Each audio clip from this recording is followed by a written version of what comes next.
کہ ہر چیز اپنے اندر سے حرارت خارج کرتی ہے، اور یہ حرارت اس طرح نکلتی ہے کہ اس کے اندر اس کا عکس ہوتا ہے جس کے اندر سے وہ نکلی۔ چنانچہ ایسے کیمرے ایجاد کیے گئے جن سے حرارتی لہروں کا عکس لے کر اس کی فوٹو تیار کی جاتی ہے۔ البتہ یہ کیمرے چند گھنٹے تک کی ہی حرارتی لہروں کی فوٹو لے پاتے ہیں، اس سے زیادہ دیر کی لہروں کا تصویر نہیں لے پاتے۔ ان کیمروں میں انفرا ریڈ شعاعوں سے کام لیا جاتا ہے، اس لیے اندھیرے اجالے میں ایک جیسی تصویر یہ لے لیتے ہیں۔ اس کیمرے کا نام ایوا پوروگراف رکھا ہے۔ اس کیمرے کے ذریعے امریکہ، انگلینڈ وغیرہ میں کام لینا شروع ہو گیا ہے۔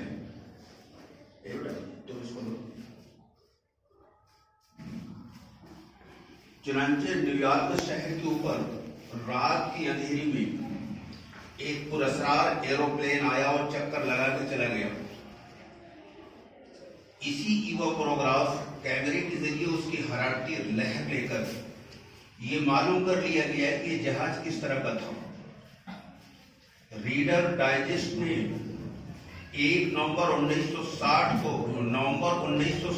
کو اس کو لکھا تھا، اور اسی کیمرے کا تذکرہ کرتے ہوئے ہندوستان ٹائمز نے لکھا کہ اس کا مطلب یہ ہے کہ آئندہ ہم تاریخ کو فلم کے پردے پر دیکھ لیں گے۔ یہ بڑی حیرت انگیز دریافت ہے۔ اس کا مطلب یہ ہے کہ جس طرح فلم اسٹوڈیو کے اندر تیز رفتار کیمرے ایکٹروں اور ایکٹرسوں کی تمام حرکات کی تصویر لیتے رہتے ہیں، ٹھیک اسی اعتبار سے عالمی پیمانے پر دنیا کے ہر انسان کی فلم تیار ہو رہی ہے۔ آپ کسی کو تھپڑ ماریں یا کسی غریب کا بوجھ اٹھاویں، اندھیرے میں ہوں، اجالے میں ہوں، مزمے میں ہوں یا تنہائی میں ہوں، جہاں بھی ہوں، جس بھی حال میں ہوں، جو کچھ بھی آپ کر رہے ہیں، سب کائنات کے پردے پر اس کی فلم بنائی جا رہی ہے۔ بالکل اسی طرح جیسے اسٹوڈیو کے اندر کوئی کہانی دہرائی جاتی ہے تو اس کو بہت دن کے بعد بہت دور سے آدمی اسکرین پر اس کو اس طرح دیکھتا ہے کہ جیسے وہاں موجود ہو، ٹھیک اس اعتبار سے دنیا کے تمام انسانوں کا ہر عمل اور جن واقعات کے درمیان میں زندگی گزارتا ہے وہ ایک دن اس کے سامنے آ جائے گا اور وہ پکار اٹھے گا۔ قرآن نے اس کو اپنے انداز میں کہا، مَا لِهَذَا الْكِتَابِ لَا يُغَادِرُ صَغِيرَةً وَلَا كَبِيرَةً إِلَّا أَحْصَاهَا۔ یہ کیسی کتاب ہے؟ کتاب عربی لفظ ہے، کتاب کے معنی ریکارڈ کے ہوتے ہیں، تو یہ کیسا ریکارڈ ہے جس نے چھوٹی بڑی کوئی بات نہیں چھوڑا، سب کا احاطہ کر لیا اس نے۔ اس حیرت انگیز صورتحال کی توجیہ اس کے علاوہ اور کچھ نہیں کی جا سکتی کہ اللہ کے یہاں ہر انسان کا جو مقدمہ پیش ہونے والا ہے اس کی شہادت کا یہ انتظام ہے جو عدالت کی طرف سے کیا گیا ہے۔ کوئی بھی شخص اس واقعے کی اس سے زیادہ معقول توجیہ پیش نہیں کر سکتا، اور اتنا واضح واقعات کے باوجود اگر کوئی آدمی آخرت کی جواب دہی کا یقین نہیں کرتا تو مجھے نہیں معلوم کہ پھر وہ کون سا واقعہ ہوگا جو انسانوں کو بیدار کرے گا۔ جو لوگ آخرت کا انکار کرتے ہیں، کہتے ہیں ایک فردی تصور ہے، آخرت کوئی چیز نہیں، وہ اس پر کیوں نہیں غور کرتے؟ اگر یہ فرضی ہے تو ہمارے لیے اس قدر ضروری کیوں ہے؟ کیوں ایسا ہے کہ آخرت کے تصور کے بغیر کوئی سماجی نظام صحیح معنوں میں قائم نہیں کیا جا سکتا؟ کیوں ایسا ہے کہ انسان کے ذہن سے آخرت کے نکل جانے کے بعد اس کی سوچ اور اس کی زندگی کا معیار بڑا ہی گھٹیا ہو جاتا ہے۔ کیا کوئی فرضی چیز زندگی کے لیے اس قدر ضروری ہو سکتی ہے؟ کیا کائنات میں ایسی کوئی مثال موجود ہے کہ ایک چیز حقیقت میں موجود نہ ہو پھر بھی اس قدر حقیقی بن جائے؟ زندگی سے اس کا کوئی تعلق نہ ہو، اس کے باوجود وہ زندگی سے متعلق نظر آئے۔ انسانی روح کو صحیح طرف لے جانے کے لیے اور سماج کے اندر انصاف کا نظم قائم کرنے کے لیے آخرت کا اس قدر ضروری ہونا یہ واضح کرتا ہے کہ آخرت اس دنیا کی سب سے بڑی حقیقت ہے۔ کائنات کے اندر اس سے زیادہ بے عقلی کی اور کوئی بات نہیں ہو سکتی کہ ایک واقعے کو حال کے اندر تسلیم کریں اور مستقبل کے اسی واقعے کا انکار کر دیا جائے۔ موجودہ انسان عجیب تضاد میں ہے۔ کائنات کی توجیہ کے لیے اس نے جس خدا کو گڑھا ہے اس کے بارے میں پورے یقین کے ساتھ یہ اعلان کر رہا ہے کہ واقعات کو دوبارہ وجود میں لا سکتے ہیں، لیکن دین جس خدا کا تصور پیش کرتا ہے اس کے بارے میں اسے یہ تسلیم نہیں ہے کہ واقعات کو دوبارہ وجود میں لائے گا۔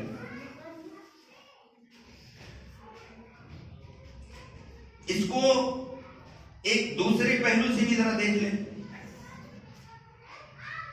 کائنات میں ہمیشہ انسانوں کے سامنے ایک مسئلہ رہا ہے کہ انسانی زندگی کے روح کو صحیح کیسے رکھا جائے۔ اس کے لیے قانون بنائے گئے، پولیس کا محکمہ قائم ہوا، لیکن وہاں مسئلہ یہ پیدا ہو گیا کہ جہاں قانون اور پولیس نہیں پہنچ سکتی وہاں انسانوں کو کیسے کنٹرول کیا جائے۔ اور قانون کا ڈر برائی کو نہیں روک سکتا۔ اس کی وجہ یہ ہے کہ ہر آدمی یہ جانتا ہے کہ جھوٹ، سفارش، اثرات کا غلط استعمال، رشوت، یہ وہ چیزیں ہیں جو سزا کو بالکل ختم کر دیتے ہیں۔ تو دین کی اسی بنیادی اہمیت کو دیکھتے ہوئے 1817 کے آخر کے ایک نامور جج میتھو ہیل نے کہا تھا، یہ کہنا کہ مذہب ایک فریب ہے، تمام ذمہ داریوں اور پابندیوں کو منسوخ کرنا ہے جس سے سماجی نظم کو برقرار رکھا جاتا ہے۔ Religion without revelation, page number 115 میں یہ بات موجود ہے۔ جو لوگ آخرت کو نہیں مانتے اس کو ایک فرضی تصور کہتے ہیں۔ ان کے لیے ایک دوسری دلیل بھی آپ کے سامنے لا دوں۔ یہ ایک دوسرا پہلو ہے اس کو سمجھنے کا کہ کیا کوئی ایسی شہادت اس بات کی موجود ہے اس دنیا میں کہ موت کے بعد دوبارہ زندگی ہے؟ اس کا جواب یہ ہے کہ ہماری پہلی زندگی خود اس کا سب سے بڑی دلیل۔ جو لوگ آخرت کا انکار کرتے ہیں، دوسری زندگی کا انکار کرتے ہیں، وہ پہلی زندگی کو یقینی طور پر اقرار کر رہے ہیں، اور جو زندگی ایک بار ممکن ہے وہ دوبارہ کیوں نہیں وجود میں آ سکتی؟ ایک تجربہ جس سے آج ہم واقف ہیں وہی اگر دوبارہ پیش آوے تو اس میں انکار کی کیا بات ہے؟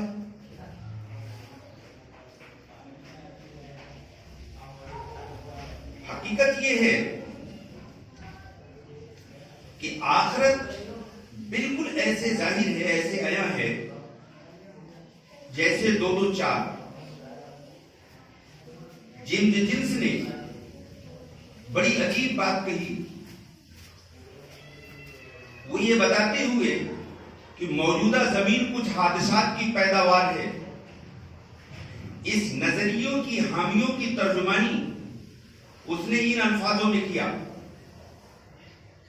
کہ اس میں کوئی تعجب کی بات نہیں ہے کہ موجودہ زمین کچھ حادثات کے نتیجے میں وجود میں آئی، اور اگر یہ کائنات لمبی مدت تک رہی تو دوبارہ پھر یہی حادثات کا پیدا ہونا ممکن ہے۔ تو یہ تمام چیزیں جو یہ تسلیم کرتے ہیں وہ دوبارہ وجود میں آ سکتی ہیں، تو خدا نے جن چیزوں کو وجود میں وداؤٹ مٹیریل وداؤٹ سمپل پیدا کیا وہ دوبارہ وجود میں آنے کے اعلان کرے تو کیوں نہیں ہو سکتا؟ اس کے لیے کیا دلیل ہے ان کے پاس؟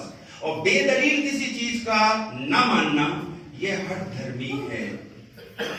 ایک اور پہلو سے اس کو سمجھ لیجیے آپ، ہر انسان کی یہ خواہش ہے کہ مجھے ایک ایسی دنیا ملے جہاں موت نہ ہو، ہر آدمی چاہتا ہے، لیکن ہمیں ایسی دنیا ملی ہے جہاں زندگی کے ساتھ موت کا قانون ہے۔ آدمی کے اندر خواہش ہے اور اس کی تکمیل کا جوڑا نہیں، یہ نیچر کے خلاف ہے، یہ لاجک کے بھی خلاف ہے۔ جیسے انسان کے اندر بھوک کی خواہش ہے تو اس کا انتظام ہے، پیاس کی خواہش ہے اس کا انتظام ہے، میں کبھی نہ مروں یہ خواہش ہے اس کا انتظام نہ ہو، یہ لازم کے خلاف ہے۔ اس کا انتظام ہے، اسی انتظام کی جگہ کا نام آخرت ہے، دوسری دنیا۔ ایک دوسرے پہلو سے اور سمجھیے، ہر انسان چاہے اچھا ہو چاہے برا ہو وہ چاہتا ہے کہ میرے ساتھ انصاف ہو، ہر آدمی انصاف چاہتا ہے، کوئی نہیں چاہتا کہ میرے ساتھ انصاف نہ ہو، لیکن اس دنیا کی لمیٹیشن انصاف نہیں ہونے دیتی۔ مثلا ہٹلر نے 60 لاکھ لوگوں کو مرڈر کیا، تو اب اس کو اگر یہاں دنیا میں کوئی سزا دینا چاہتا تو ایک آدمی کی قتل کے بدلے میں اس کو قتل کر دیا جاتا، لیکن باقی 60 لاکھ لوگوں کے جو سزا ہے وہ اس کو آپ نہیں دے سکتے۔ یہ سراغ، یہ کلو، یہ سنکیت یہ بتا رہا ہے کہ ایک دوسری دنیا ہونی چاہیے جہاں انصاف کیا جا سکے۔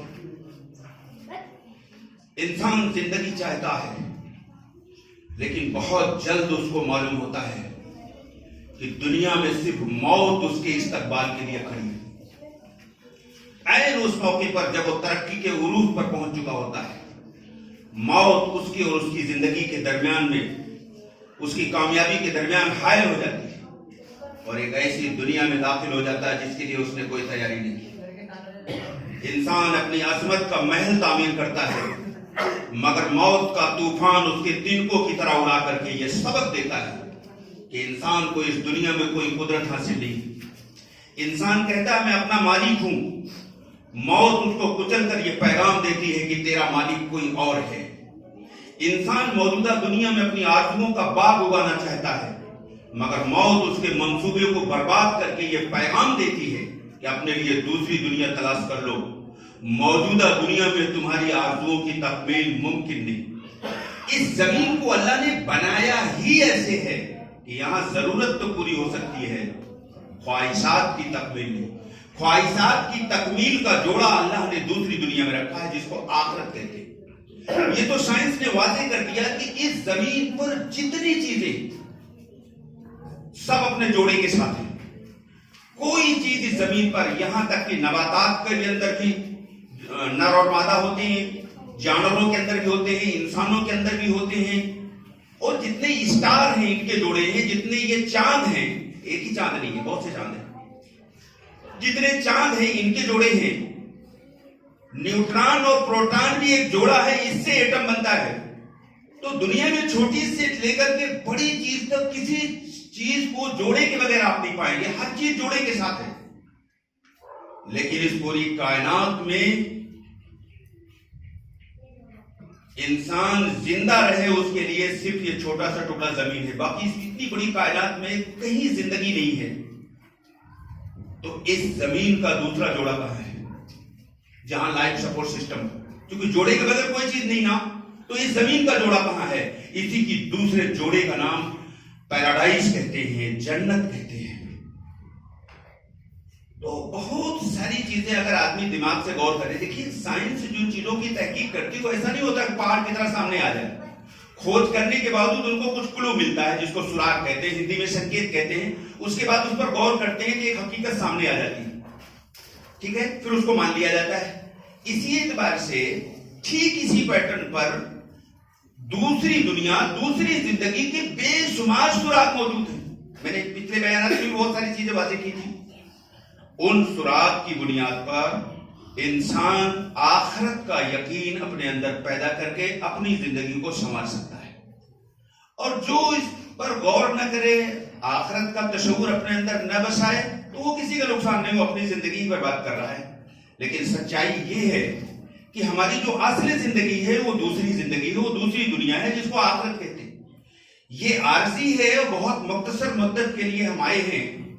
یہاں ہم ٹیسٹ دینے کے لیے آئے ہیں اور 24 گھنٹہ ہمارا ٹیسٹ ہو رہا ہے، سب ریکارڈ ہو رہا ہے. فضا میں بھی ہم نے بتایا تھا، جو اس ٹیسٹ میں پاس ہو گیا وہ ہمیشہ کی کامیابی مل گئی، جو اس ٹیسٹ میں فیل ہو گیا وہ ہمیشہ کے لیے ناکام ہو گیا.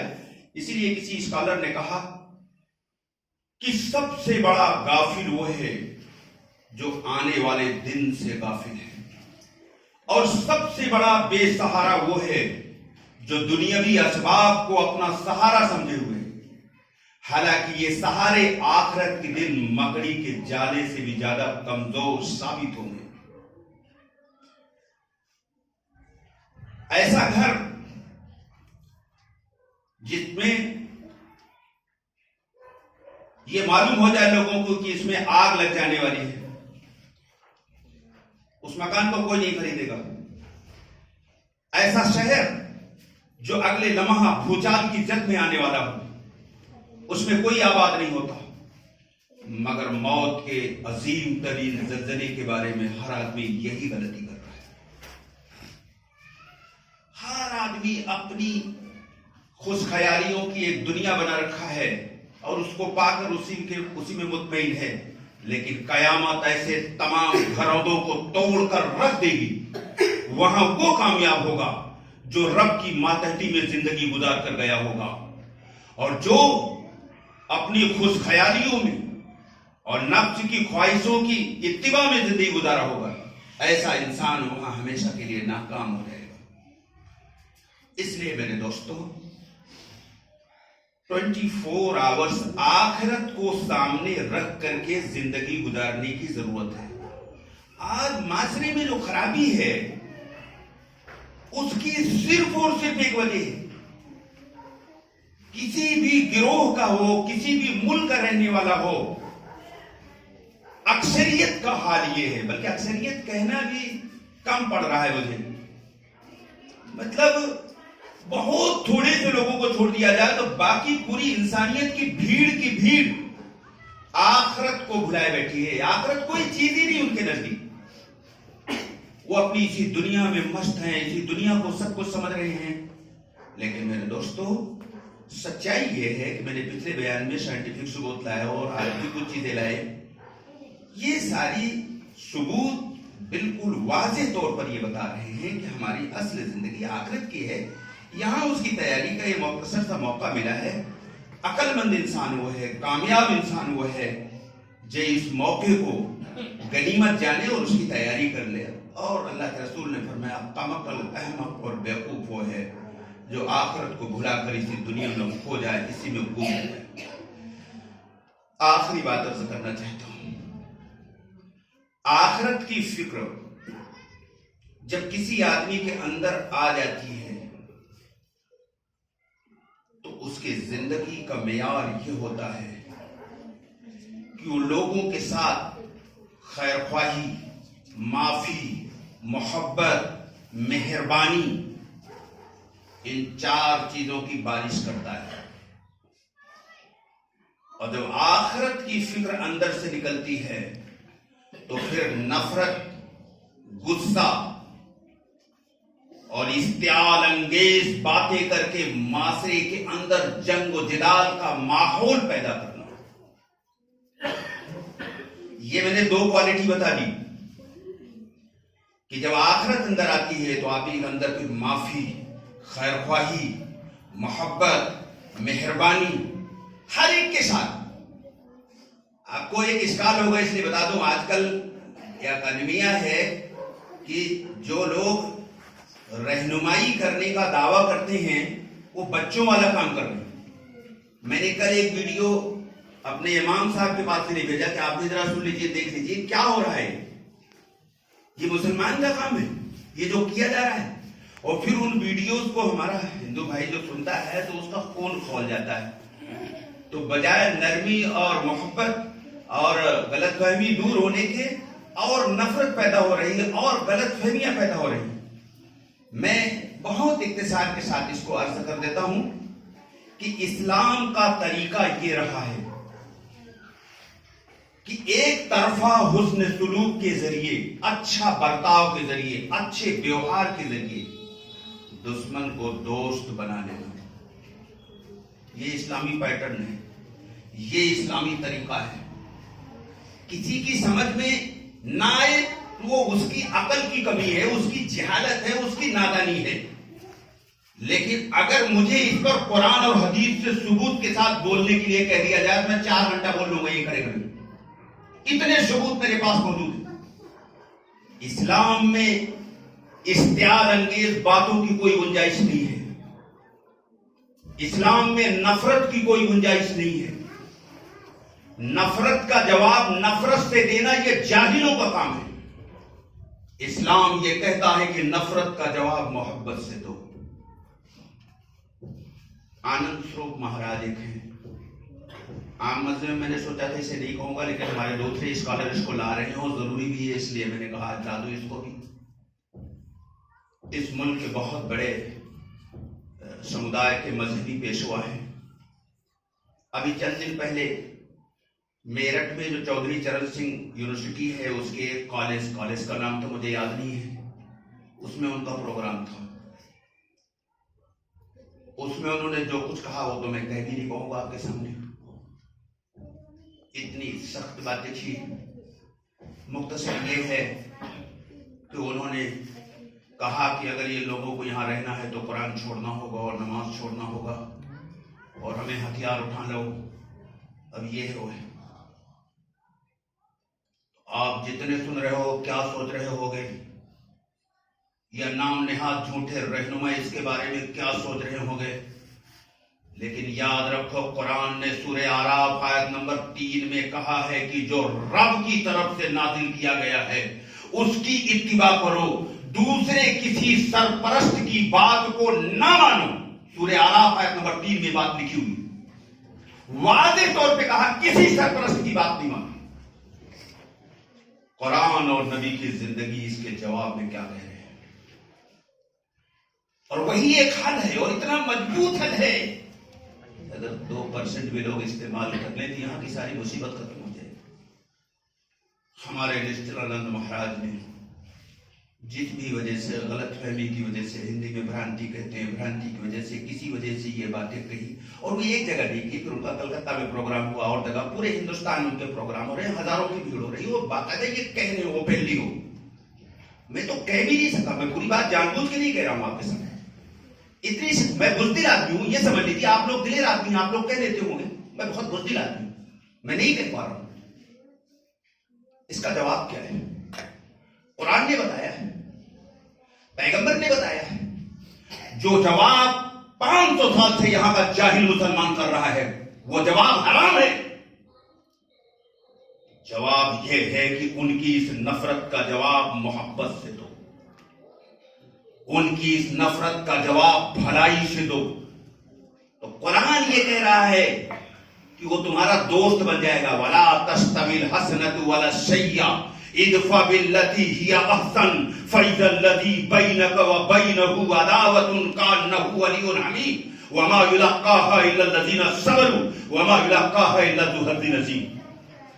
یہ تو آیت ہو گئی جس میں میں ترجمہ نہیں کر رہا ہوں، وقت نہیں میرے پاس. اس کا خلاصہ یہ ہے اس آیت کا کہ جب تم اس کی برائی کا جواب بھلائی سے دو گے تو تمہارا دشمن تمہارا دوست بن جائے گا. قریبی دوست قرآن نے کہا، ایسا ہو جائے جیسے قریبی دوست بن جائے گا.